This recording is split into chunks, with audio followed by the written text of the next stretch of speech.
qaysi insonni ahmoq deymiz? O'zini hisob kitobiga Alloh taoloni qo'shmagan inson eng ahmoq inson. Bir biznesmen odam bor, tasavvur qiling. Hamma ishi puxta. Hamma narsani reja bilan qiladi, plan bilan qiladi. Hamma narsani hisob kitobini oladi. Yuki kelguchi bo'lgan ob-havoning hisobini oladi. Narx-navoning hisobini oladi. Vaqtning hisobini oladi.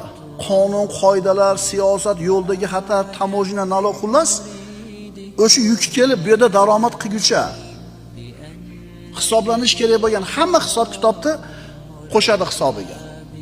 Ammo uning mana shu rashyotlarida kim yo'q? Alloh taolo yo'q. Allohning xohishi yo'q. Hamma narsani aytib turib, hamma sharoit qilib turib, inshaalloh makuni keladi yukimiz demaydi-da, javob deydi. 1-noyabr kuni qo'lingizga molingizni olasiz deydi.